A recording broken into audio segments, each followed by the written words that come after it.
Hey up, I'm Guy Kestevan, the Tester Man, and how the hell is it halfway through January already? Because that means I'm already late with my random proclamations on what might be happening in the industry this year in terms of new kit, what I would like to see happening, and what I might be doing with the channel.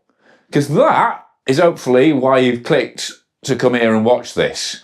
Or, to be honest, you can just stick this on as a podcast, because there's going to be no clever graphics going on. This isn't MTB with lovely drone shots, or Steve Jones sweeping majestically across a Dolomite landscape on an e-bike, or anything like that. You know, this is me in my workshop, talking vaguely. I mean, I've got a list, but I wouldn't call it scripted by any chance. It's just me taking my brakes off my mouth and kind of letting fly with what I think coming up. It's not even a top 10.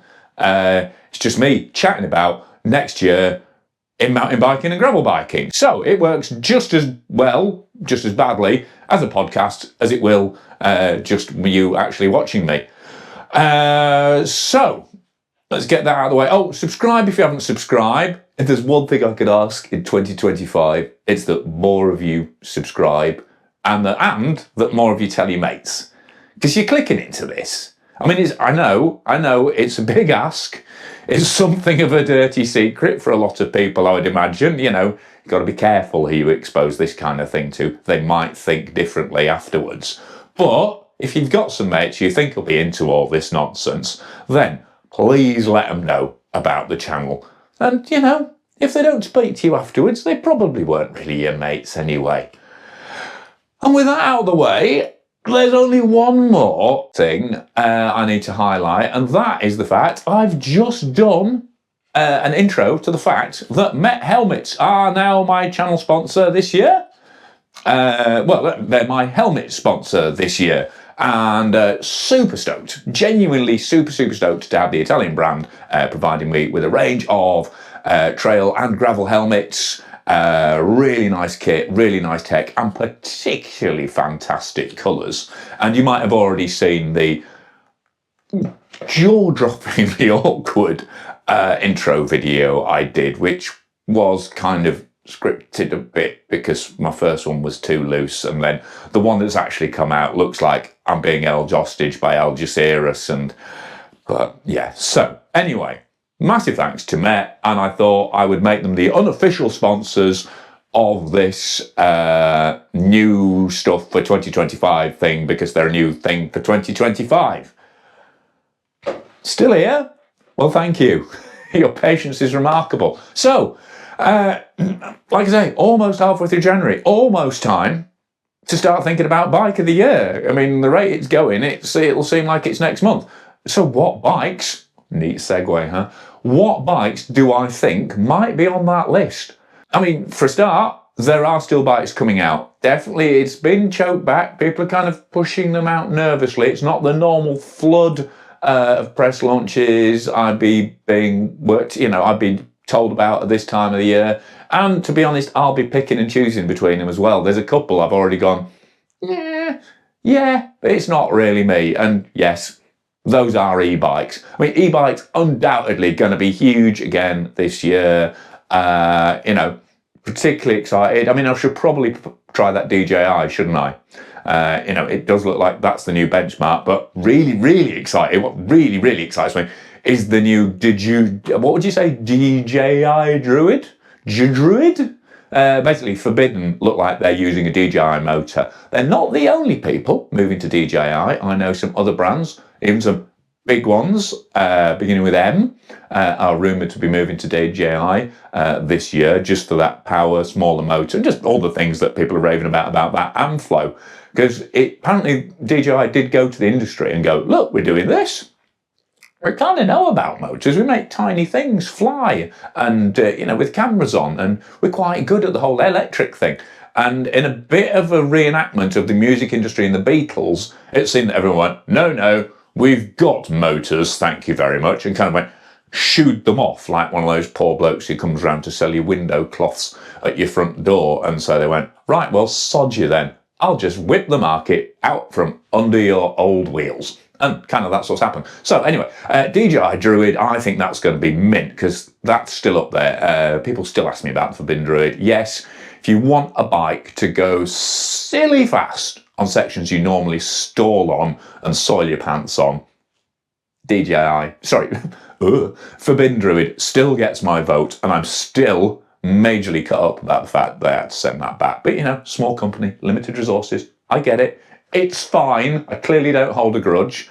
But what else? What else are we going to be seeing? You're going to be seeing on this channel coming up? Well, allegedly, I'm getting a giant trance. It's taken a while. It's been in processing for about a month now, and I've still not seen it. But after a long time, I'm getting some Giants on, which would be great. I bloody love Giants. Some of my favourite bikes of all... Oh, God, that sounds cliche. But genuine, OG Giant Anthem. I rode everywhere on that bike. Bloody loved it. Giant Trance. Again, a bike that I rode to death. My mate Jim took it to Whistler. You know, for a mid-travel bike. I think for bread and butter. Oh, no, that's kind of underselling them. Giant do an awesome job of pretty much everything apart from getting me bikes to test. So hopefully that's all going to change, and I'm going to have a Giant Trance on the channel soon because that fits into that mid-travel, super adjustable. Remind me I said that. That's a key point I've got to make later, the super adjustable thing. But yeah, Giant Trance right in there. Looks great value. Aluminium frame, nice and tough. Sorted. What else? We've got a list below. Oh, Chisel Evo. Hopefully getting one of those soon.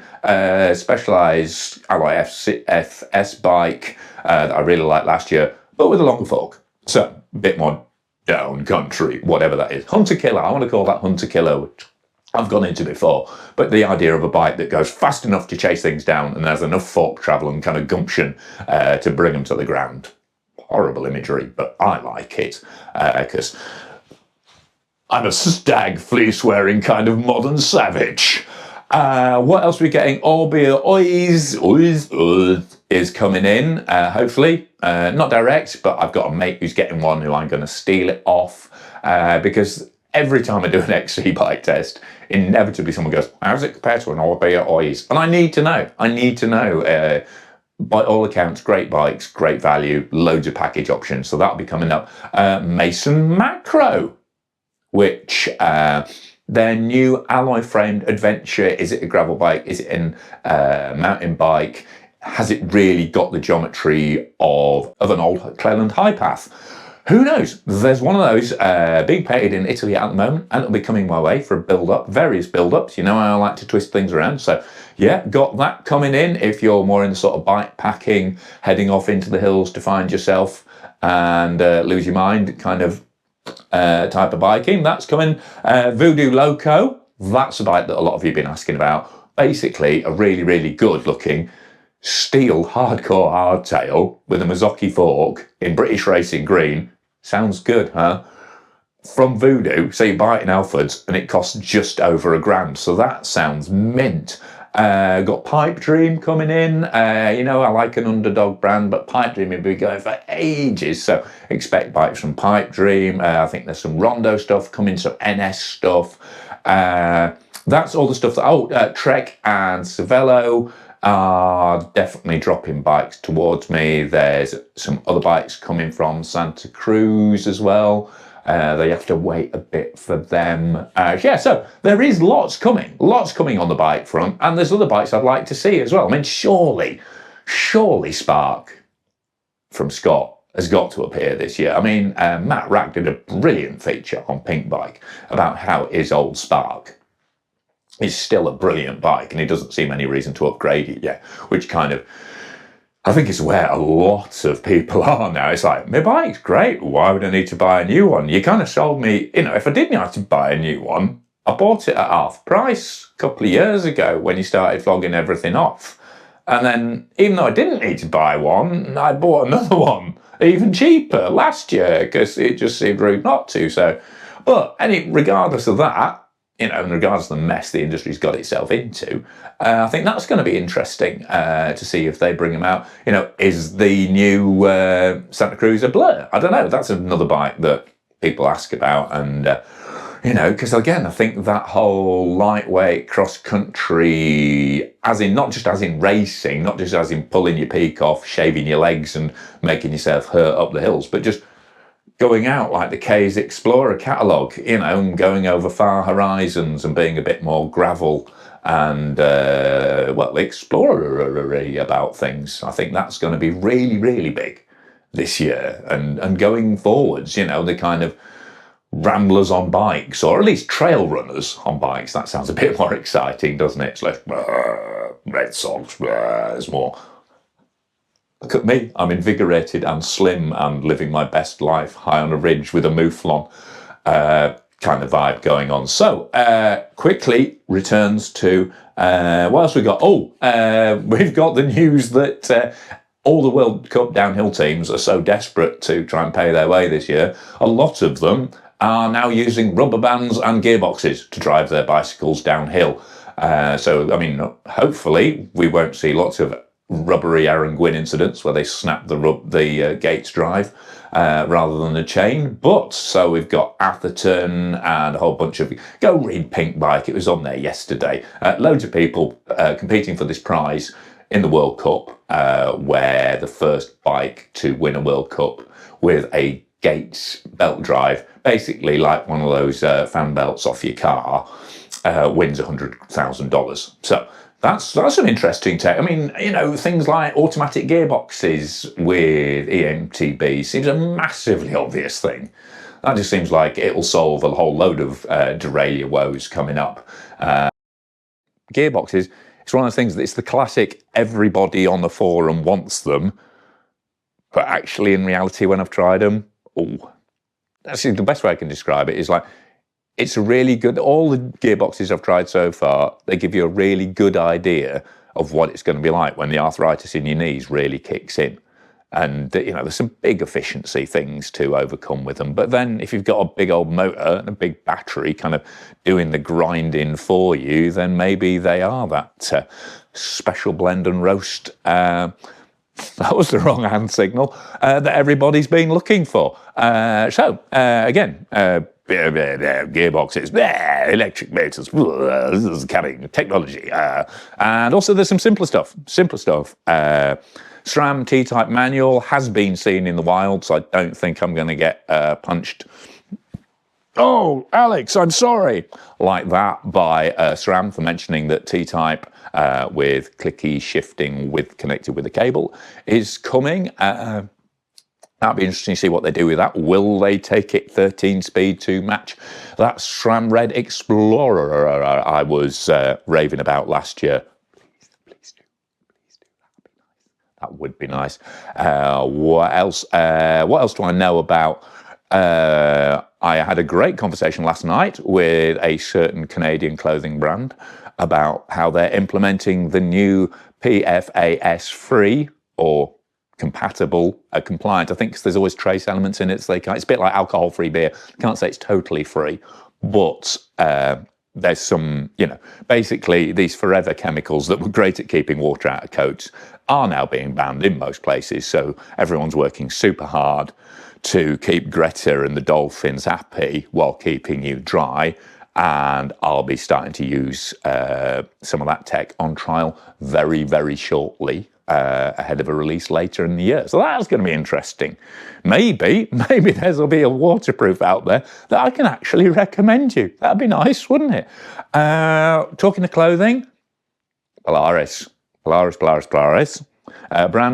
hands up, mea culpa. A brand I'm really involved with. I do social content for them. I'm doing more features for them. If you want to see where my opinion columns are popping up, they'll be on the Polaris website from now on in written format. And yeah, I mean, we're working through sample testing at the moment, and hopefully we're going to have stuff available for you to buy. You know, say we when you're kind of on the edge, freelance consulting. But anyway, yeah, come on. I'll big up myself. But yeah, we, Polaris, will hopefully have stuff ready for you to buy. And as the focus is on kind of a really good, well-made essentials kit at affordable prices, I think it's going to be great. And the people involved come from an excellent background there. at like brands that you will have heard of, big brands that you will have heard of, who've always managed to really, really deliver on that cost-effective promise. So look out for me wearing more Polaris kit, whether it's sample, whether it's real, later on in the year. And then I think the big thing, oh no, hang on, I skipped a bit. Conti have got some new stuff coming out. Probably already said too much there, but you can guess where the gap is. You can guess what they're trying to fill. So I'm excited about that because the recent Conti videos have gone down really, really well.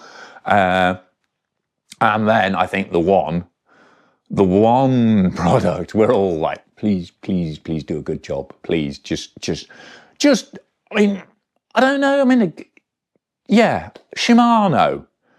What I think we can safely say, they've made a bit of a pig's ear of the recent years in terms of profiling and product launching on the mountain bike side. Still doing great guns on the road, still the dominant brand on the road, but SRAM have had your pants down. They really have for several years now. But you can expect, I mean, I haven't actually signed anything to say I can't say this, and I do know it. So you can expect new Shimano across a decent price range for mountain bikes earlier rather than later this year. And I think that's fantastic. More competition is always healthy. Too much competition, not so much, which is why we're in the current industry mess that we are.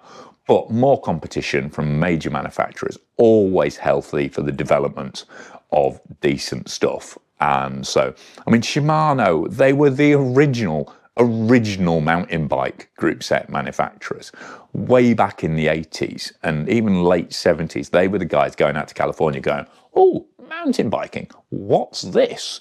We'd like to support this. Them and Suntour, and they killed Suntour ages ago. They even put a bullet in Campagnolo. That's a very, very niche retro mountain bike joke that you can look up if you want to. But yeah, you know, they became the dominant brand, XT, XTR, Dior. Not that I picked those group sets for any particular reason. You know, became the gold standard. And they're still brilliant. Don't get me wrong. Massively impressed by current Qs. XT, SLX, although my mate Ryan does keep bending the rear mech on SLX. But all those group sets, when you go back to them, when they pop up on a bike, because they still are out there, you're like, wow, this is really, really good stuff. And even things going back to that Enduro bottom bracket bearing review I just did recently. They didn't bother testing Shimano because the Shimano ones are super durable, because that thinner axle, although it's not quite as, you know, doesn't look as beefy and hench as the big SRAM dub axles and other 30mm axles, actually means you get bigger balls in your bearings, which last longer. So a lot of straight, you know, just really, really good, solid core Japanese engineering, hopefully topped up with some new features that make it fun. And from the things I've seen while looking over the shoulders of product managers at on-screen displays I probably shouldn't be allowed to see yet, when it comes to their braking developments, consistent is plastered all over the headlines, which is great to hear, because when they work, Shimano brakes are brilliant. But I think we can all admit that consistency has been their Achilles heel recently when it comes to their top end brakes, in terms of, you know, bleeding, sudden loss of lever ball, that kind of thing. So if 2025 is the return of Shimano as a serious big player, top of the heap, you know, samurai of shifting and braking in the mountain bike and gravel industry, I think that would be a mint move. But what else? I think, to be honest, we need to accept that all of this is just kind of trimmings. It's all decorative, really. Basic bikes now are brilliant. Even EMTBs are kind of plateauing. If it wasn't for DJI sort of taking power higher than the surrounding e-bike landscape with their surrogate Surons, I think we'd be, you know, I think we'd be looking at a fairly stale market with EMTB as well, let alone pedal bikes, which, to be honest, geometry sorted, suspension's basically sorted.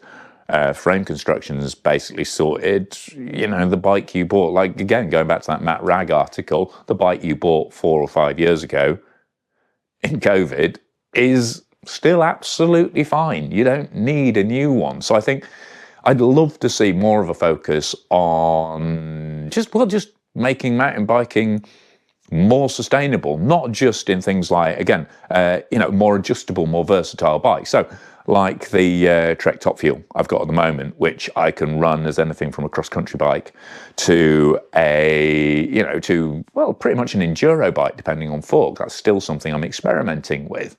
But you've got bikes like, Specialized Stump Jumper with all the geometry, just that Giant Trance, which I'll hopefully be getting with all the geometry, but some bikes that are really, really versatile. So you've got the basic bike and you just change the because we change as riders. You might suddenly decide to get fit and want to go XC, or you might go sendy and then hurt yourself and just go, okay, I'll just stick back to trail biking. Or you might get bored of long distance trail biking, or, flogging yourself up climbs and want to do more burly stuff. And being able to do that with the same base bike, because the frame is still generally the most expensive part of the bike. So if you can move that around, just sort of effectively change the bike. I mean, just what planes have been doing since about the 1950s. Basic airframes of most airliners haven't changed much in about 50 years. So that's the 1970s. But they just update bits, stretch them a bit, make them plug different bits in, and that's fine. We have basic airworthiness in bikes now.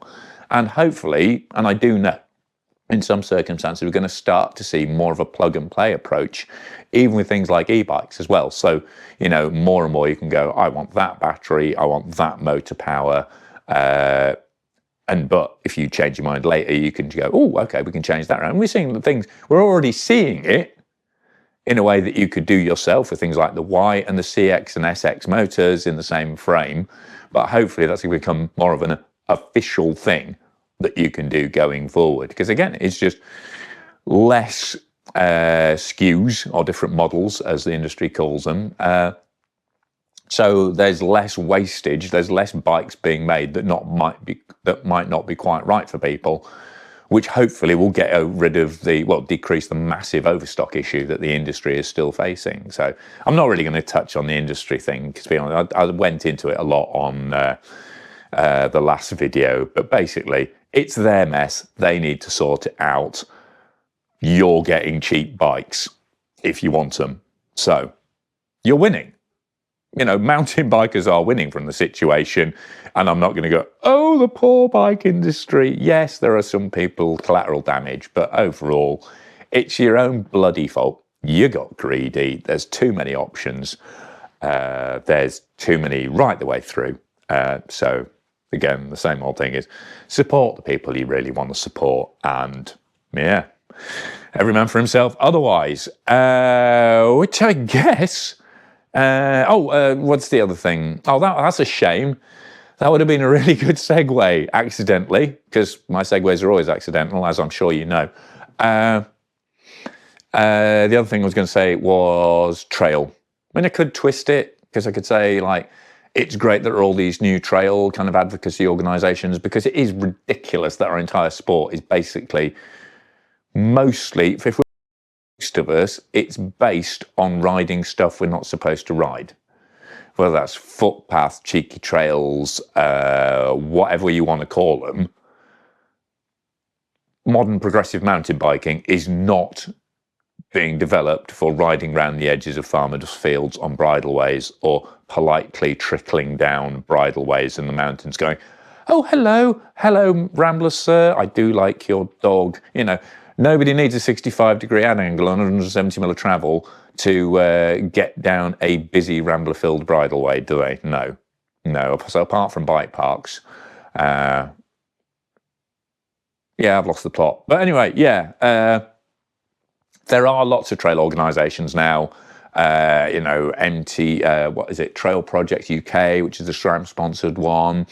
MTB Alliance, Reframing Mountain Biking, Trail Fund, which I think is part of MTB Alliance. There's even Imber. Remember old Imber? Oh, hello, Imber. Sat over there. It is all a bit like the People's Front of Judea.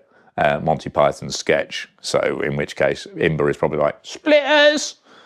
Even though, like the Romans, they did give us, you know, the original bench cut trail and the sweeping berm and the radius turn and all those things that, you know, we rely on now at trail centres all came from Imber, and it's really, it doesn't matter this, does it? It doesn't matter.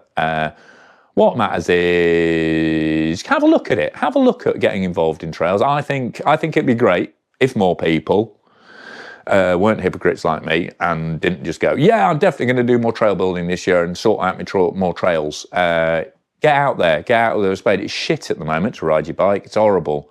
It'll ruin your bike. It'll probably depress you beyond a belief going out there now in the snow melt. But it's a great time now the leaves are off to actually see where the drainage is really bad on your local trails, see where maybe you can open up a new line, see where you can repair a line that's obviously being damaged.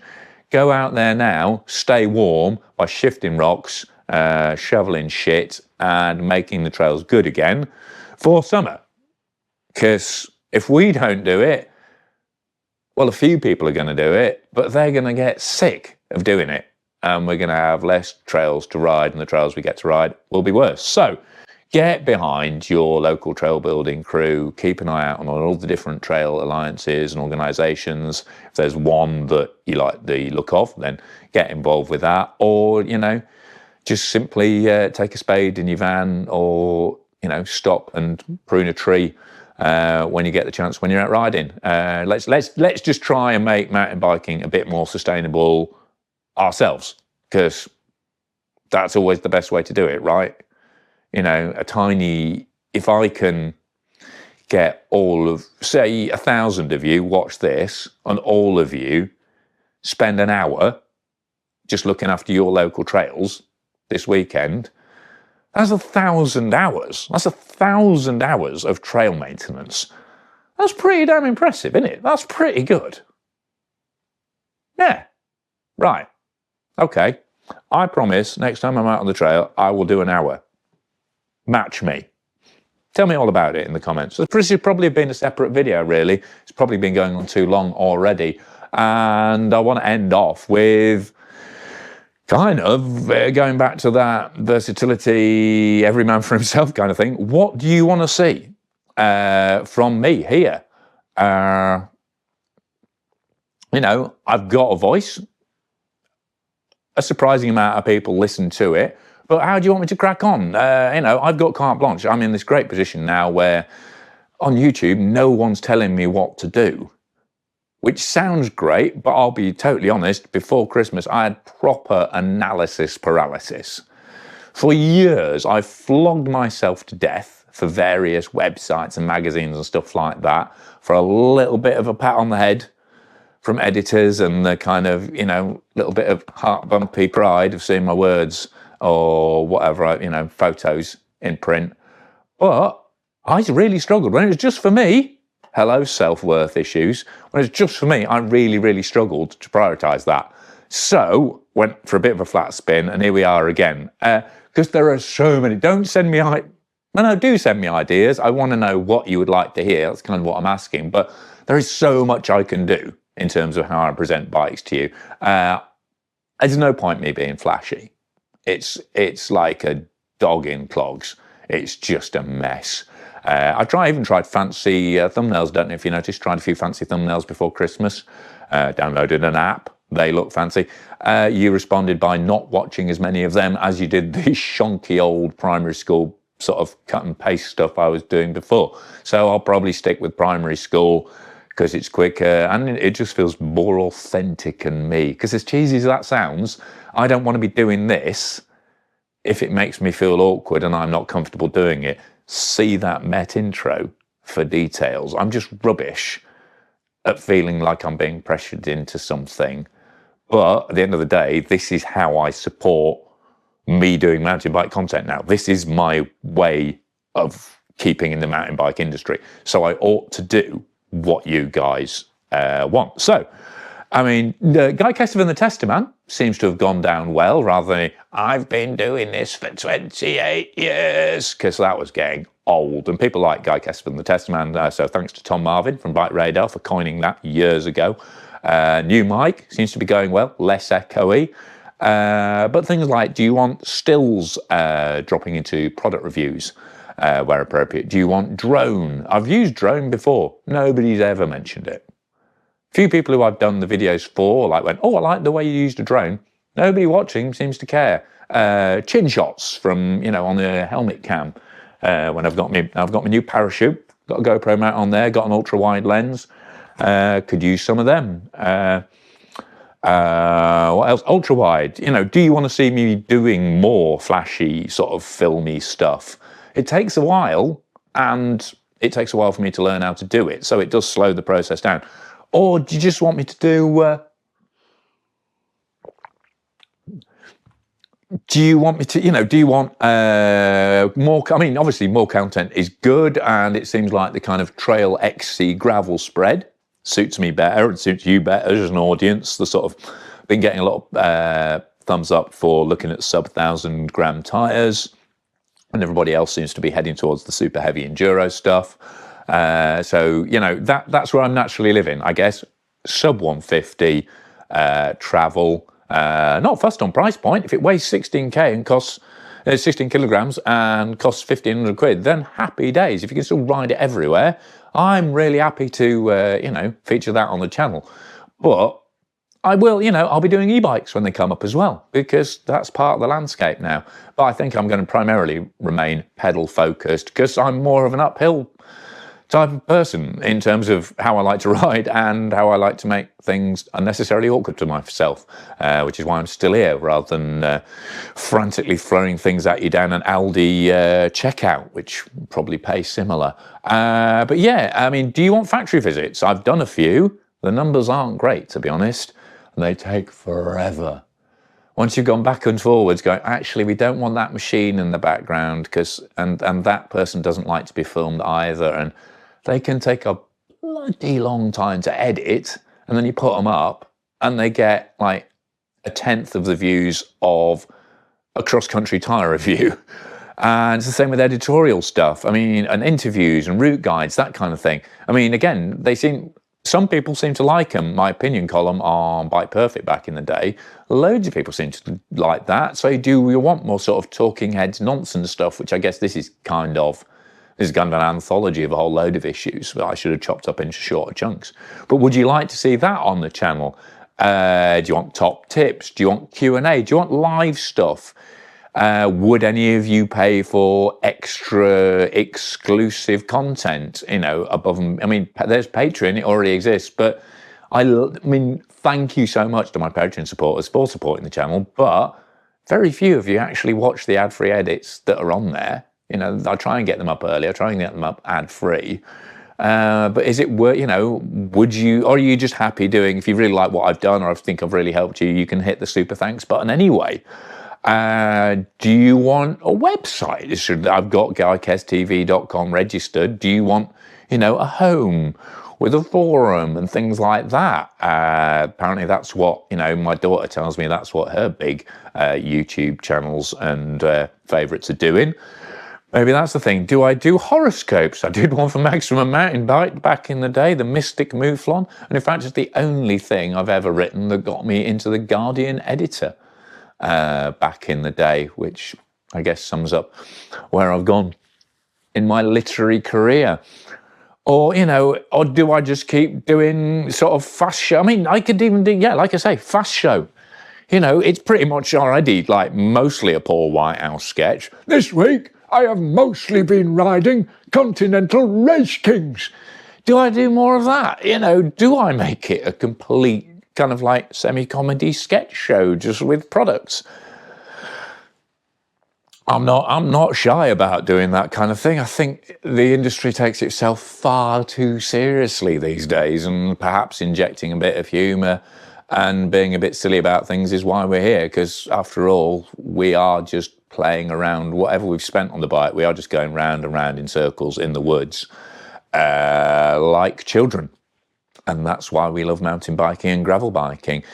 What should I charge? I mean, there's all sorts of stuff. Should I charge for answers? You guys love asking me questions after I've reviewed stuff, and frankly, I love replying to them, but that takes a lot of time. If I had a business accounting head, I'd be like, oh, well, they should go on Patreon, they should pay for the privilege of being answered to. But again, like I say, that doesn't seem like that syncs with the channel. I kind of rely on an honesty box approach, I guess. And it's the same with my sponsors. You know, I'm not going out there, you know, and going, you will get this much, you'll get, you know, you have any input. They have no editorial input on what I'm doing here. You know, I'm not, nobody can pay me enough to take that away, that freedom. No, they really can't. I will always, there's no point me coming on here and not saying what I believe is the truth about products, about industry opinion, whatever. I will always, I mean, I'm not saying I'll get it right every time, you know, but I'm not going to lean back into the metaverse. Well, clearly I'm not met-averse and stop fact checking. I will always try and give you as straight a bat as possible, because I'm not interested in doing it any other way. So again, sponsorship is kind of an honesty box thing, kind of a way. I mean, people don't pay for videos anymore. Very, very rarely. Occasionally they do. Very rare. It's not like the good old days when I started, when this looked like a realistic alternative to doing group tests and stuff like that. And which is why I've actually picked up some other work. You know, I mean, 2025 has started great. I've got new sponsors. I've got some new clients for website work and writing and other content creation, which is great. But what I don't want to do is just let this channel continue being stuck in a rut. Unless being stuck in a rut and you riding it with me is what you want to see. So, I mean, yeah, I mean, loads of stuff. Throw some ideas at me. Pat my head with what you're thinking I'm doing well. Kick me up the arse with what you think I'm doing badly. And, you know, yeah, I'm genuinely super open to your feedback. I think it's going to be, I mean, yeah, let's not look at the wider picture. That's pretty bloody depressing. The world is on fire in so many ways, literally and figuratively. I don't even want to bring that. But when we're in here talking about mountain bikes or we're out on the trail, let's just make this as fun and entertaining and enjoyable and a relief from the rest of the world as possible. Or if you want a bit of thoughtfulness in that, or you want a bit of just outright stupidity, let me know. Bottom line, I really want to make 2025 fun for me and for you guys. So, tell me what you want to see from me in 2025. Tell me what you're going to be doing in 2025, because maybe I can help out with that, and I'd certainly love to if I can.